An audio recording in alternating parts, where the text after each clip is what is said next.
Good afternoon. I'm Jessica Hardhorn. Thank you so much for joining us on this Friday. Developing right now, one person died when Saudi Daisy police officers responded to a home and opened fire. This is video of the scene on Harvest Court late last night. Police Chief Jeff Gann says it all started as a domestic violence call. He says the woman who called police was not there when they arrived. Gann says shots were fired when police went inside the home. He says it is not clear who shot first or how many officers were involved. I don't know about who actually the shooters or shooter, or if there was multiple. I don't know those details at this time. All of the officers involved are on paid administrative leave. Chief Gann says his officers responded appropriately. Well, let's head outside right now with this view from our Storm Cam 9. This is on top of the Edwin Hotel. Gorgeous afternoon. Meteorologist Bill Race, you know what I did in between shows? I know what you did because I saw a post-it, so go ahead and tell me anyway. Oh, I went home quick, grabbed the doodle, my dog, and went for a run. It's gorgeous today. Well, I mean, you know what? You can do those things because you just have the energy. But also, it's nice to have a little cooler morning, too, so that helps. Let me show you what's going on here. Imelda, you know, we had in the headlines, we were talking about heavy rain in Texas. Right now, it has been abating some, but the moisture is moving into the Midwest from that, but it stays away from here. We just don't have anything at this point to, you know, really have much concern about as far as rain, although the concern is we don't have much rain. There are a few showers, couple showers kind of approaching the Cumberland Plateau, but nothing much there. Temperatures have been rising steadily here, now 77, but certainly still pretty pleasant out there. And so as we head into the football games tonight, it looks actually quite nice. It'll be sunny and then clear, and temperatures will fall back into the upper 60s, lower 70s before the games are over with. Jessica, I'm glad you made it back and are in good shape here for our news today. Well, I appreciate that, Bill. Thank you. Heavy rain causes a disaster in Texas. Just take a look at this video right here. This is Winnie, which is just west of Houston, and you can see homes and roads underwater at this hour. Tropical depression Imelda dumped as much as 43 inches of rain. Right now, schools are closed and thousands of people are stranded. ABC's Courtney Fisher shows us that more rain could be on the way. Just 2 years removed from the devastation of Hurricane Harvey, people of southeast Texas again find themselves underwater. Houston seeing record-breaking rainfall, some areas getting more than 40 inches, most of it in a 24-hour stretch. The governor declaring a disaster in 13 counties after what's being called a 1,000-year flood. Relentless, and we just can't escape. It's like we're on an island here. With roads washed out, many forced to wade through chest-deep water to get to higher ground. Everybody was like, get out the car, it's about to get higher. In Harris County, emergency workers using airboats and even tractors to help people in need. We're only seeing the very rooftops. Hundreds of cars abandoned, officials saying more than 1,000 people have been rescued so far. North of Houston, rushing water spinning this car like a top, the driver escaping through the window.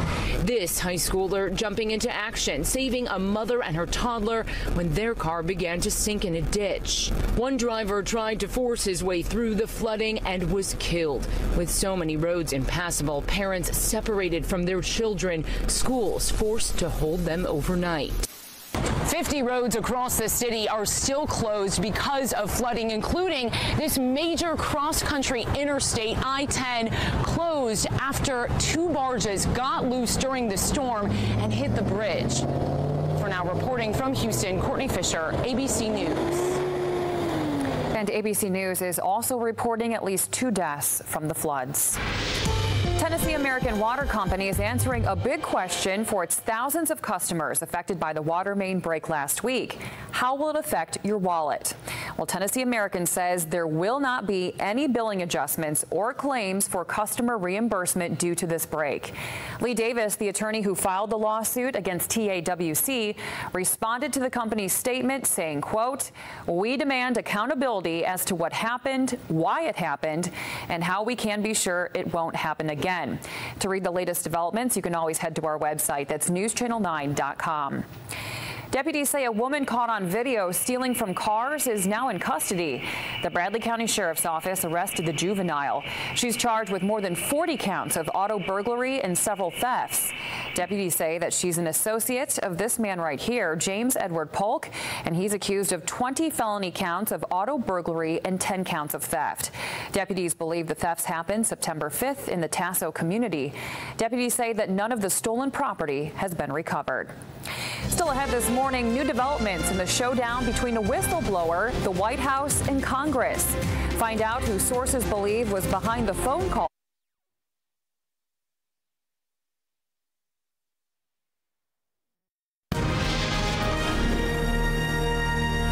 Welcome back. President Donald Trump is responding, calling the whistleblower who expressed concerns over a phone call that he had with a foreign leader as partisan, and the complaint a political hack job.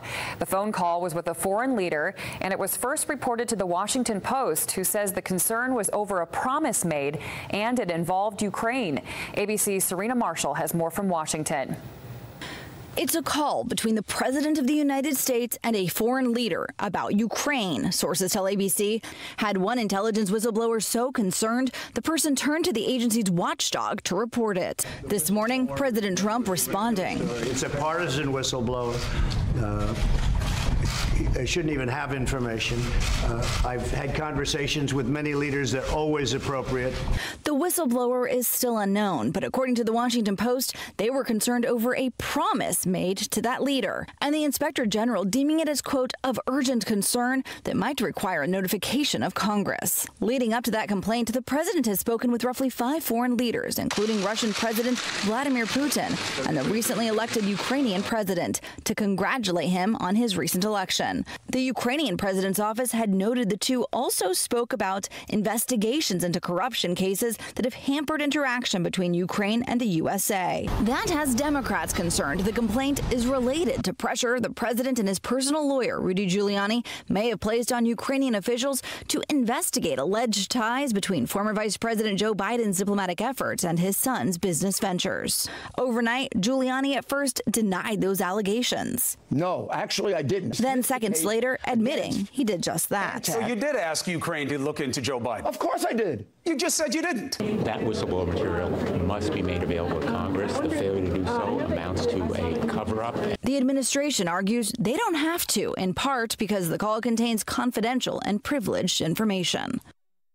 The acting director of national intelligence will be on Capitol Hill next week testifying, and lawmakers expected to grill him about this very topic. Serena Marshall, ABC News, Washington. And you can depend on us to continue to follow the story as it develops. Recent polling shows that voters' opinions towards nuclear power is not fully formed yet. A ScottRasmussen.com survey finds 57% of Americans think it's likely nuclear power plants could be developed to operate in a safe and environmentally friendly way. 43% disagree and consider it unlikely. When we changed the question a little bit and we said, if we had nuclear power, we could reduce our reliance on fossil fuels. Well, then support for building more nuclear power plants went up by about 7 points.